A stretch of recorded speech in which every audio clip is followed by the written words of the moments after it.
Sudah 33 tahun mereka menunggu kemajuan. Namun sehingga sekarang kelibatnya tidak juga kelihatan. Inilah kisah golongan minoriti yang masih terpinggir dan dibelenggu kekurangan kemudahan asas di abad ke-21.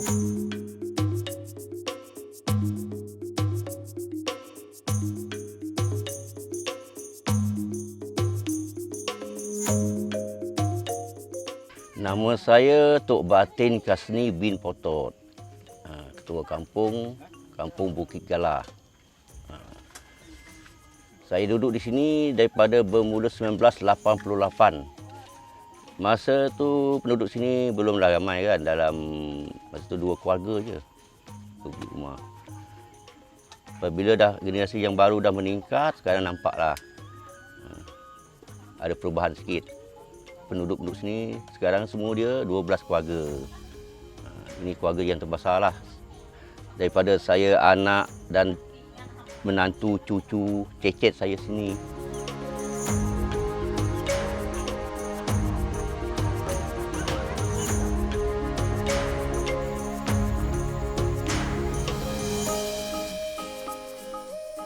Nampaknya kalau macam kemudahan jalan dengan elektrik bekalan air pun tak ada.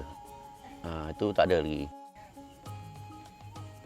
Kita kena beli enjin generator lah. Gunakan pakai petrol. Selain pada itu solar.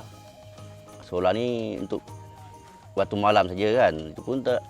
Solar ni lebih kurang dah 12 jam dah tak ada lagi, dah padam je. Lepas tu gunalah minyak tanah, pakai pelita.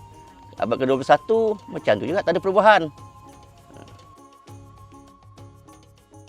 Semenjak saya duduk di sini, daripada 1988 saya pernah pergi ke Jabatan Daerah Jakwa. Masa tu JOA lagi. Saya memohonkan kawasan ini akan digeserkan, tapi masalah dia kata penduduk belum mencukupi. Setakat 2 keluarga tak boleh diiktiraf sebagai kampung. Jadi dia minta saya kalau penduduk dah meningkat baru boleh mohon. Tapi nampaknya sampai sekarang dah meningkat pun kita orang mohon pun macam tu juga. Masalah dia apa yang Jakwa cakap, tempat ni tak boleh digeset. Tak boleh digeset sebagai kampung. Sebab saya pun tak tahu apa sebab dia tak boleh digeset. Itu dia. Sebab ni tanah simpan, bukan tanah kerjaan yang lain kan. Macam kalau tanah projek, kerjaan nak buat projek memang tak boleh. Yang ni tanah simpan. Macam kita orang masyarakat orang asli berhak duduk dalam tanah simpan. Yang dilarangkan oleh kerjaan dalam tanah simpan ni, orang India, Cina, Melayu tak boleh duduk dalam tanah simpan. Kecuali orang asli boleh duduk.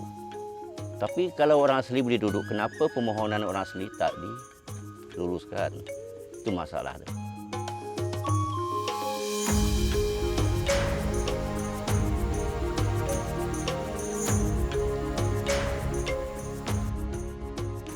Ini tempat air minum orang kampung lah ini.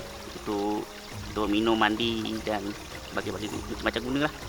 Musim hujan dia ada, musim panas dia akan kesit. Dia akan jerat dalam tanah air tu. Kita timbul lah musim panas. Dalam masa 2-3 bulan, 4 bulan ni tu. Kalau musim ada pakai sini lah. Musim tak ada je pergi beli luar. Dulu dia besar lagi. Semenjak balak ni dulu kan, dia dah potong kayu besar-besar jadi dia kecil lah. Dulu lagi tak ada air. Dah pokok dah naik kecil-kecil baru ada air macam ni. Dulu tak ada. Dia kecil air tu. Sekarang masih kecil lah sebab pokok kayu semua tak ada dah. Kayu besar-besar tu. Cuma yang tinggal kecil-kecil, kayu kecil tu. Tu yang ada air kecil sikit macam ni. Bila musim panas, tak ada lagi. Dalam masa 3 bulan, 4 bulan tu air semua kering. Sungai ni semua kering sampai atas. Misalkan dia orang kalau dia orang merosakkan atas tu, habislah orang kampung tak dapat minum. Sebab air tu dah dia orang ada tolak atas ni buat jalan tendi di atas tu kan. Jadi air semua jadi kuruh lah.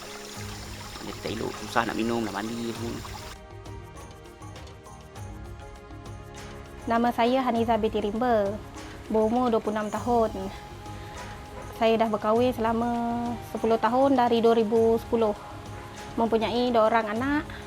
Yang pertama lelaki, berumur 10 tahun. Yang kedua perempuan, umur 2 tahun. Rumah okey lah, tapi malam-malam tu pakai pelita lah. nak beli minyak kan. Lepas tu tidur pun atas kotak je.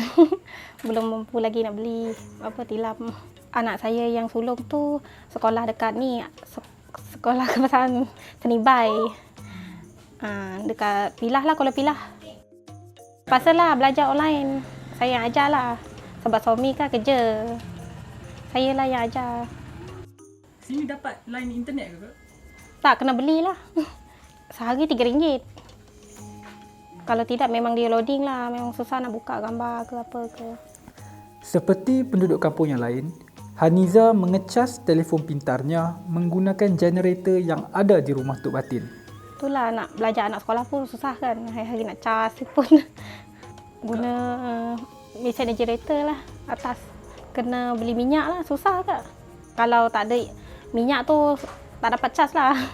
Lepas tu cas dah penuh 100 macam tu dah lah. Dalam usaha Kasni untuk memohon pewartaan kampungnya, beliau pernah dituduh sebagai penceroboh oleh pihak berkuasa. Dia cakap saya menceroboh. Itu saya pelik. Kalau saya menceroboh, saya ini bukan pendatang asing, saya ini pribumi sini. Tak boleh dia cakap saya menceroboh. Sepatut sebagai perhutanan atau jabat tanah kan, nak bagi pertimbangan. Bagi kerjasama. Kalau kita orang tak faham, dia beritahu tempat ni kalau encik nak duduk kena mohon yang ni kan. Jabatan ni. Bukan dia cakap saya menceroboh. Itu yang saya jadi pelik. Masa tu saya cakap dengan dia, saya tak bercakap. Saya cakap, okey, kalau encik cakap saya menceroboh, saya tetap duduk situ. Dia tak akan ganjak. Jadi sampailah sekarang ni. Saya duduk, saya tunggu. Walau tak ada maju, tak ada kemudahan, saya tunggu. Sebab saya nak tempat ni. Untuk generasi yang akan datang. Macam anak saya, cucu saya, cecet saya, ada tempat dia orang.